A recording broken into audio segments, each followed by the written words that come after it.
গোৱালপাৰা জিলাৰ মাটিয়া ৰাজু চক্ৰৰ অন্তৰ্গত বহতীশ্বৰ অঞ্চলৰ শেহতীয়া মাটিকেন্দ্ৰিক সংঘাতক লৈ এতিয়া এক বিপৰীতমুখী তথ্য পোহৰলৈ আহিছে, য'ত ইয়াক কোনো অবৈধ বেদখল নহয় বৰঞ্চ দীৰ্ঘদিনীয়া সীমা বিবাদ বুলিহে দাবী কৰা হৈছে।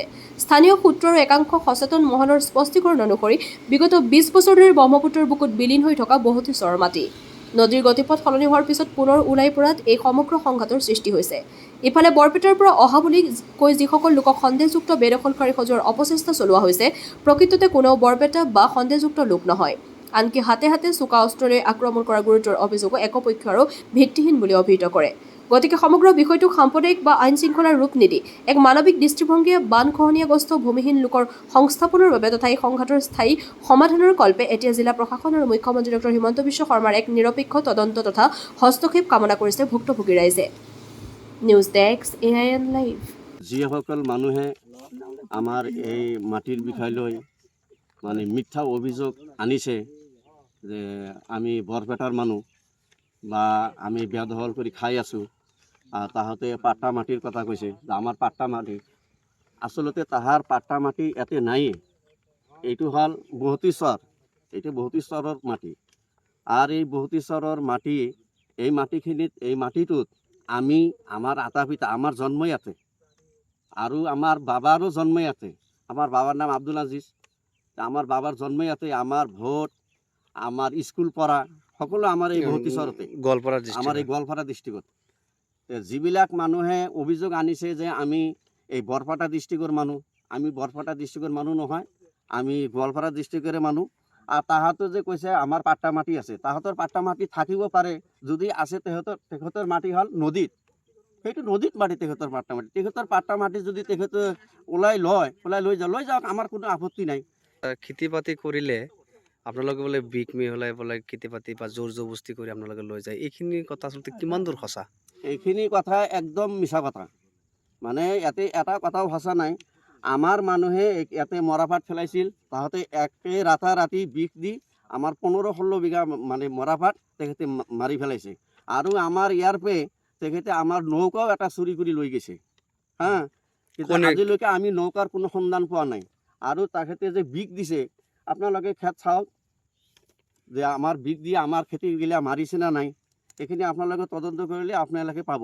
আমি দাবী জনাওঁ এইখিনিয়ে যে আমাৰ অসমৰ মুখ্যমন্ত্ৰী CM ছাৰক আমি অনুৰোধ জনাওঁ এইখিনি যে আমাৰ এই মাটিখনত, এই মাটিটোত মানে অৰিজিনেলি আচল ভালকৈ তদন্ত কৰি আমি গোৱালপাৰা ডিষ্ট্ৰিক্টৰ মানুহ হওঁ না নহওঁ, আৰু আমি এই বহতীশ্বৰৰ বসবাস কৰা মানুহ হওঁ না নহওঁ, এইখিনি তদন্ত কৰি আমাক ইনচাফ লাগে, আমাক যাতে আমাৰ ওপৰত মানে অনাগত দিনত যাতে আমাৰ ওপৰত হাৰাশাস্তি নকৰে, আৰু হাৰাশাস্তি কৰিবলৈ যাতে এই যে দালাল চক্ৰ যিবিলাক মানুহ আছে ইহঁতে যাতে নাহে, আমি এইখিনিয়ে দাবী জনাওঁ। আচ্ছা, মাটিটা তো আমারে, মাটিটা তো তাহাঁতর নহয় না। আমার মাটিটা প্রায় 20 বছর পানির তলতে থাকি গেল। এই মাটিটা 2 বছর পরে উঠছে, আমরা যাওয়া বছরও খেতি করলো, এবারও খেতি করলো। এই মাটিটার এবার আরও তাহন আহি হুকুম আশ্রফ তার দলটা আহি মানে মাটিটা দখল করতে গেছে। দখল করতে তাহলে কিবা কেঁচাল হল, কেঁচাল করে আমিও কেস করলো, কেস করে পুলিশ লই আহিলো, লই ইনকোয়ারি ঠনকোয়ারি করে গেল। আসলে অ্যাকচুয়ালি মাটিটা তাহার নহয়, মাটিটা আমারে। তাহন দাবি করছে কি মেদি মাটি, তা তোর মেদি মাটি তো আমারই ফেলে না, আমার শরৎ নয়, তার বীরর ফেরে মেদি মাটি আসবো, তার মেদি মাটি লই যাও, কোনো কথা নেই আমার। কিন্তু আমার যেটা মাটি, আমার এটা খাস মাটি, আমার দখলতে আছে। আমি মরা পাতা ফেলাইছো, আমার মরা পাতাগিলা তখন ওষুধ দিয়ে মারি ফেলাল আর নিউজ করে গেল। আমার এখন এটাই অনুরোধ কি আমার খেতি বাতির যেখিনি ক্ষতিপূরণী হয়েছে, আমার ক্ষতিপূরণ এখানে দিবা লাগবে। কিমান দিন ধরে আপোনালোকে মাটি খেতি কৰি আছে? খেতি কৰি আছো আমি 2 বছৰ ধৰে কৰিছো, আগতে নদীতে আছিল।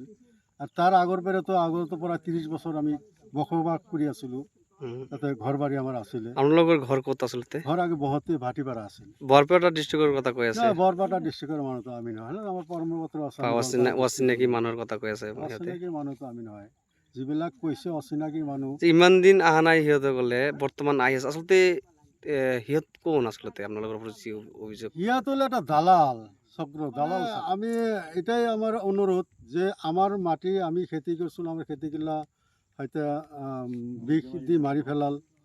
আর প্রশাসনের ওচৰত আমাৰ এটাই অনুৰোধ যে আমাৰ যাতে কোনো এই ক্ষতিপূৰণ এটা আমাৰ লাগে, আৰু মাটিটাৰ যাতে কোনো পেচাল নহয় আৰু মাটিটা আমাৰ যিসকল মানুহ অভিযোগ উত্থাপন কৰিছিলে মিথ্যাবাদী আর এইলা দালাল চক্করের মানুষ আর তারা কোনোদিন এই সর আইসো না এই নতুন কালি বা 2-4 দিন হলে আই আছে আর আগেও তো আইসো নাই তেখেতসকলে কৈ আছে যে আমাৰ মেদিপাট্টা মাটি বুলি সিহঁতে দাবী কৰি তাহন আছে যে মেদিপাট্টা মাটি দাবি করছে এইপারে মাটিটা না তাগর মাটিটা হলো নদীর মধ্যে জলজলির মধ্যে মাটি আর আচলতে তাগর এইভাবে মাটি নাই আগের থেকে তাগর এই বিষয়ে কি প্ৰশাসনক অৱগত কৰা হৈছে আমি অবগত কৰছি আৰ প্ৰশাসন সাক্ষীবাদী লই জানছে মাটিটা তাগৰ নদীৰ মধ্যে আৰু বৰপেটা ডিষ্ট্ৰিক্টৰ কথা কৈ আছে বৰপেটা ডিষ্ট্ৰিক্টৰ কথা কৈ আছে আমি বৰপেটা ডিষ্ট্ৰিক্টৰ মানুহ বুলি কৈছে আমাৰ আমি এনআৰসি বহুতি চৰ কাগজ পাতি সমস্ত আমাৰ হয়ে গেছে আমি আগৰ পৰাই বহুতি চৰ মানে গোৱালপাৰা ডিষ্ট্ৰিক্টৰ মানুহ এখনো গোৱালপাৰা কিমান দিনৰ পৰা আপোনালোকে এই মাটিখিনি খেতি বাতি কৰি আছে আমি 70-71 পৰা আমি মাটিখিনি খাই আছো